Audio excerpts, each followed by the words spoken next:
Əziz müəllimlər, xoş gördük hər birinizi. İbtidai sertifikasiyaya hazırlaşan müəllimlərimizə dəstək məqsədi ilə Azərbaycan dilindən növbəti qəbul tipli sınağın izahını təqdim edirəm. Bugün sizlərə ibtidai sertifikasiyada ən çox qarşınıza çıxa bilən sual nümunələrindən, yəni cümlə üzvlərinin izahını təqdim edirəm. İndi isə gəlin birlikdə cümlə üzvləri ilə bağlı ən çox qarşımıza nə çıxa bilər və biz nələrə diqqət yetirməliyik, onun izahına baxaq. Hər birimizə məlumdur ki, cümlə üzvləri iki qrupa bölünür. Yəni, baş üzvlər və ikinci dərəcəli üzvlər olmaqla biz cümlə üzvlərini qruplaşdırırıq. Baş üzvlər mübtəda və xəbər, ikinci dərəcəli üzvlər isə təyin, tamamlıq və zərflikdir. Baş üzvlər cümlənin qrammatik əsasını təşkil edir. Yəni, cümlənin qrammatik əsasını təşkil edən üzvlər dedikdə mübtəda və xəbəri götürəcəyik. İkinci dərəcəli üzvlər dedikdə isə təyin, tamamlıq və zərfliyi götürməliyik. Ən əsası cümlə üzvləri ilə bağlı sual bizlərə təqdim olunduqda biz nəyə fikir verməliyik? Birinci növbədə frazeoloji birləşmələrə. Frazeoloji birləşmələr cümlə üzvü olan zaman parçalanmayacaq. Məsələn, onun qanı qaraldı. Mən burada onun qanı qaraldığını bir cümlə üzvü funksiyasında götürməliyəm. Çünki burada qanı qaraldı frazeoloji birləşmədir. Onun, kimin sualını da verə bilmədiyimizə görə, onun qanı qaraldı bütövlükdə bir xəbər olacaq. Yəni, artıq bizə məlumdur ki, qarşımıza frazeoloji birləşmə çıxsa, frazeoloji birləşməni parçalamırıq. Bütövlükdə bir dənə cümlə üzvü kimi götürürük. Ola bilər ki, qarşımıza ikinci və üçüncü növ təyini söz birləşmələri çıxsın. Eləcə də feili bağlama, məsdər və feili sifət tərkibi çıxsın.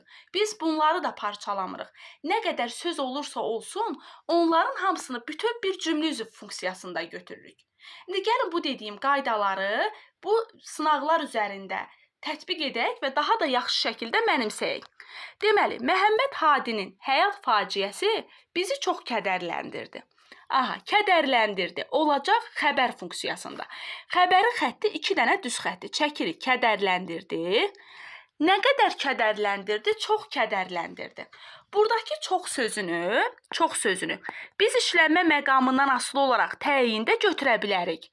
Biz işlənmə məqamından asılı olaraq zərflikdə götürə bilərik. Hətta elə ola bilər ki, biz çox sözünü ümumiyyətlə cümlə üzvü götürməyə də bilərik. Nə zaman baş verir bu? Çox adam desə, çox adam. İsmin əvvəlində işlənən çox, nitq hissəsi olaraq saydır. Cümlə üzvü də olaraq təyindir. Çox gözəl desə, sifətin əvvəlində işlənən çox sözü ədatdır, ədat da cümlə üzvü olmur. Təhlil etmirik. Baxın, çox kədərləndirdi deyəndə isə, feilin əvvəlində işlənib, nitq hissəsi kimi zərfdir, miqdar bildirir hərəkətin miqdarını. Cümlə üzvü isə zərflik funksiyasındadır. İndi kədərləndi, oldu xəbər, eləmi? Nə qədər kədərləndirdi? Çox kədərləndirdi. Bu oldu zərflik. Kimi kədərləndirib? Bizi kədərləndirib. Kimi nəyin sualıdır? Tamamlığın. Bizi də olacaq tamamlıq. Nə? Məhəmməd Hadinin həyat faciəsi. Bütövlükdə bir mübtədadır. İndi siz sual verə bilərsiniz ki, müəllim, kimin faciəsi demək olmazdı? Xeyr, müəllimlər, siz çalışın ki, hər zaman mən bunu onlayn ödənişli dərslərdə də qeyd edirəm. Hətta ilin sonunda yox, sentyabrdan düz ilin axırına qədər, imtahan gününə qədər qeyd edirəm ki, imtahana getdinizsə, sizə cümlə üzvləri ilə bağlı sual təqdim olunsa, çalışın ki, kimin, nəyin, haranın sualını verməyin.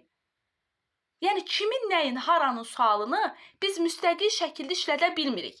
Çünki kimin, nəyin, haranın yəlik halın sualıdır.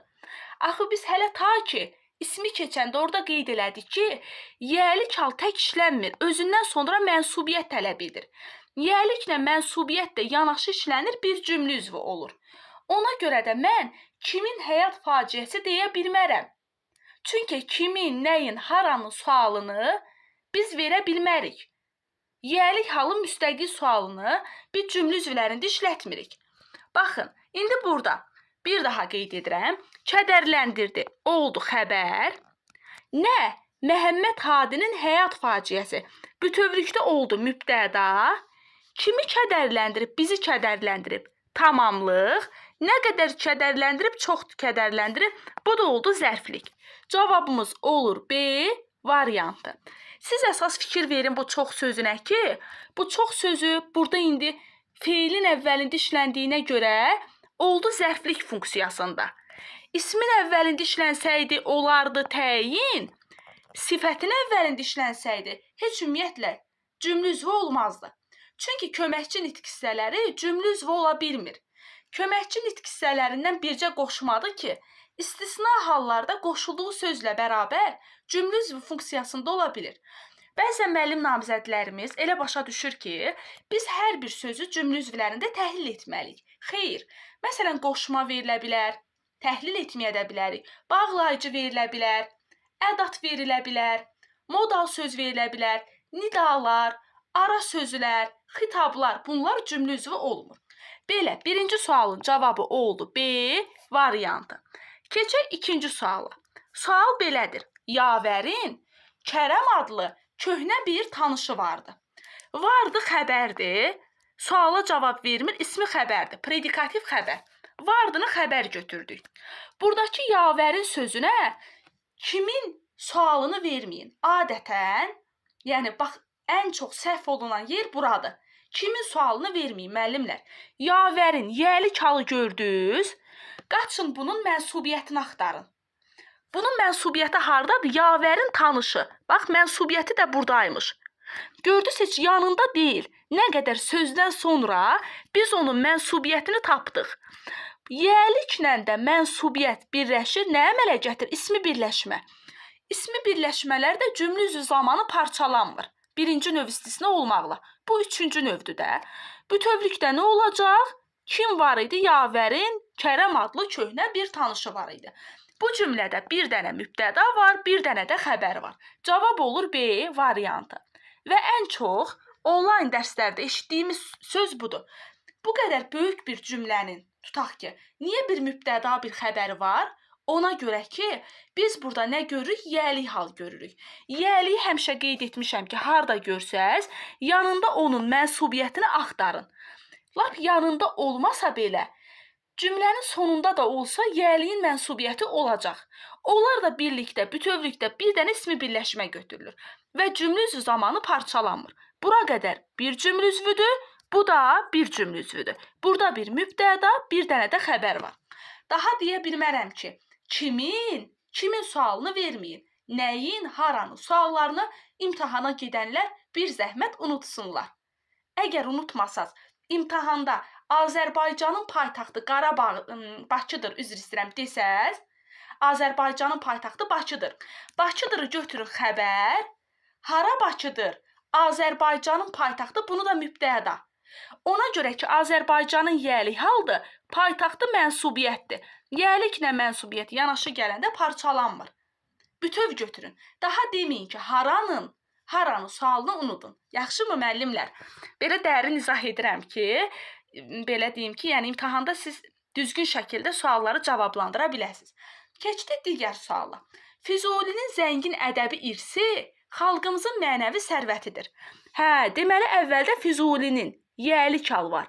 Bayaq nə dedim bundan əvvəlki izahda? Dedim yəliyi görəndə Füzulinin kimin sualını verməyin. Bu sualı unuduruq. Kimin sualını vermirik? Çünki yəlik hal müstəqil işlənmir. Gəlin indi bu Füzulinin mənsubiyyətini də tapaq. Füzulinin yəlik, irsi də mənsubiyyət. Xalqımızın yəlik, sərvəti mənsubiyyət. Burada yəlik, mənsubiyyət görürük. Deməli, burada iki dənə cümlə üzvü olacaq. Gəlin baxaq. Xalqımızın mənəvi sərvətidir. Bu bütövlükdə olacaq xəbər funksiyasında. Nə xalqımızın mənəvi sərvətidir? Füzulinin zəngin ədəbi irsi. Bu da olacaq mübtəda funksiyasında. Burada bir dənə mübtəda var, bir dənə də xəbər var. Cavabımız olur B variantı. Daha mən deyə bilmərəm ki, kimin mənəvi sərvətidir, nəyin, haranın demək olmaz.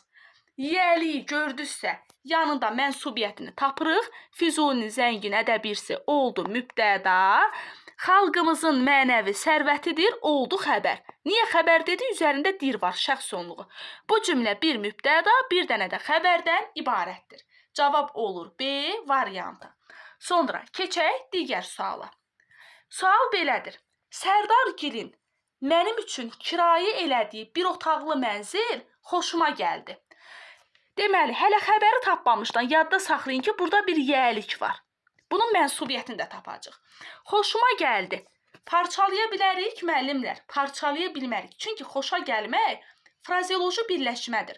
Frazeoloji birləşmələri də öyrənmişik ki, cümlə üzvü zamanı bir sintaktik vahid hesab olunur. Xoşuma gəldi xəbər bütövlükdə. Nə xoşuma gəldi? Mənzil, mübtəda. Hansı mənzil?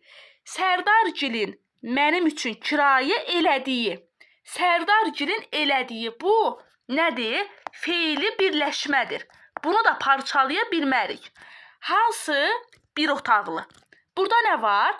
Təyin, mübtəda və xəbər. Cavabımız olur A variantı. Mən ona görə Sərdargilin mənim üçün kirayə elədiyi, bunu bir götürdüm ki, Sərdargilin oldu yəlik hal, elədiyi. Burada da nə oldu? Mənsubiyyət oldu. Dərsə başlayandan deyirəm ki, yəliklə mənsubiyyəti parçalamırıq. Bir cümlə üzvü götürürük. Bu bir cümlə üzvüdür. Hansı mənzil? Bir otaqlı. Hansı mənzil? Daha doğrusu bir dəqiqə. Üzr istəyirəm. Xoşuma gəldi. Nə? Xoşuma gəldi. Nə xoşuma gəldi? Mənzil xoşuma gəldi. Hansı mənzil? Bir otaqlı mənzil. Hansı mənzil? Sərdargilin mənim üçün kirayə elədiyi. Burada nə olacaq müəllimlər? Təyin, mübtəda və xəbər. Cavabımız olur A variant. Bax, bu qədər sadə. Sonra keçirik digər suala. Şüşə qablarda saxlanılan xırdaca balıqlar Mədinənin evinin yaraşığı idi. Baxın, burada nə var? Mədinənin. Yəlik varmı? Bu yəliyi biz parçalamırıq. Onun mənsubiyyətini də tapırıq. Mədinənin evinin yaraşığı. Burada da mənsubiyyət var, eləmi? Baxın, yəliklə mənsubiyyəti gördük, parçalamayın. Bütövlükdə bir xəbər götürün. Mədinənin evinin yaraşığı idi xəbər. Nə? Balıqlar. Hansı balıqlar? Xırdaca balıqlar. Hansı balıqlar? Şüşə qablarda saxlanılan balıqlar. Nə oldu? Təyin, mübtəda və xəbər. Cavabımız olur C variantı. Niyə C variantı oldu? Bir daha izah edirəm ki, burada yəlik hal gördük. Yəlik özündən sonra mənsubiyyət tələb etdi. Parçalamadıq, bütövlükdə bir xəbər götürdük. Nə oldu? Balıqlar. Xırdaca hansı? Təyin. Hansı şüşə qablarda saxlanılan. Burada ona görə bunu bütövlükdə bir təyin götürdük ki, an ən feili sifətin şəkilsidir. Feili sifətdə özündən əvvəl gələn sözlər özünə tabidir və nə əmələ gətirir? Feili sifət tərkibi əmələ gətirir və parçalanmır. Bax belə. Deməli, cavabımız olacaq təyin, mübtəda və xəbər. Yəni C variantı. Baxaq növbəti suala. Ayağının altında bir salxım əzilmiş üzüm görəndə diksindi. Diksindi. Xəbər. Nə vaxt, nə zaman diksindi? Ayağının altında bir salxım əzilmiş üzüm görəndə. Buradan bura qədəri bir cümlə üzvü olaraq zərflik götürəcəyik. Ona görə ki, anda əndə feili bağlamanın şəkilsidir. Feili bağlamada özündən əvvəl gələnlər özünə tabidir hamısını. Bütövlükdə bir cümlə üzvü olur. Feili bağlamada cümlə üzvü olarkən yalnız zərflik funksiyasında olur. Cavabımız olur A variantı. İndi məndən soruşsalar ki, zərfliyin ifadə vasitəsi nədir? Mən feili bağlama deyə bilmərəm, ona görə ki, burada feili bağlama yoxdur. Burada feili bağlama tərkibi var. Feili bağlama tərkibində özündən əvvəlki sözləri özünə tabidir, tərkib əmələ gətirir. Biz buna feili bağlama tərkibi deyirik. Bir də var deyirəm, görəndə diksindi. Diksindi xəbər. Nə vaxt, nə zaman diksindi? Görəndə diksindi. Bu da zərflikdir. Zərfliyin ifadə vasitəsi nədir? Burada feili bağlama deyə bilərik. Çünki bir dənə sözdür, görəndə sözü. Bu ikinci yazdığım nümunədir. Amma birinci nümunədə feili bağlama tərkibi zərflik funksiyasındadır. Keçək növbəti suala. Sual belədir. Yük maşınları dalbadal daş, ağac, qum daşıyırdı cümləsinin sintaktik təhlili. Daşıyırdı xəbər, nə daşıyırdı? Yük maşınları daşıyırdı. Bu bütövlükdə nə olacaq? Mübtəda olacaq. İndi sual verəcəksiniz ki, müəllim, niyə biz bunu bütövlükdə mübtəda götürdük? Ona görə ki, burada maşınları sözündə mənsubiyyət var. Deməli, mənsubiyyət özündən əvvəl yəlik hallı söz tələb edir. Deməli, yük sözü də yəlik haldadır, qeyri-müəyyən yəlik. Yük maşınları nədir? İkinci növ təyinli söz birləşməsidir, ismi birləşmədir. Cümlə üzv olarkən parçalanmır. Daşıyırdı xəbər, nə daşıyırdı? Yük maşınları daşıyırdı. Necə, nə tərzdə daşıyırdı? Dalbadal daşıyırdı.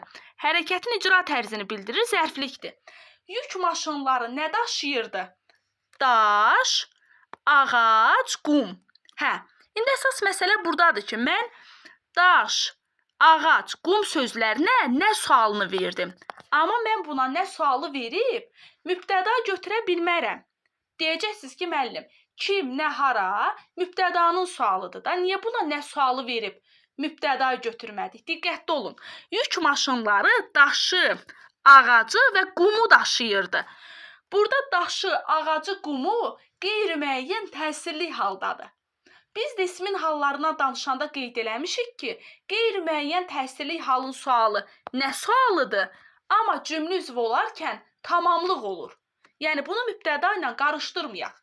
Ona görə də burada mübtəda, zərflik, tamamlıq, sonra tamamlıq, xəbər.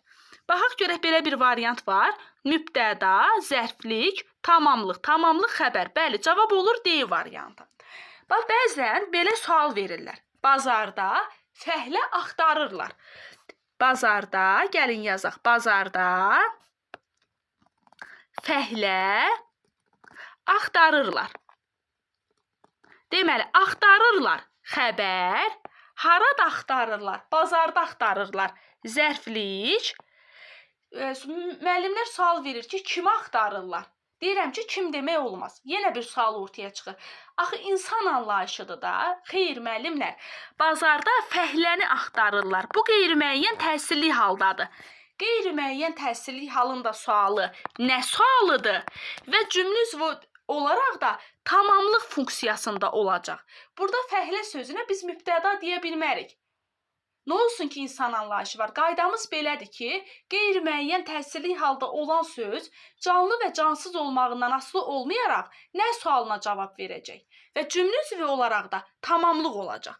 Fəhlə sözü oldu tamamlıq şəklində. Bax belə. İndi burada bir daha qeyd edirəm.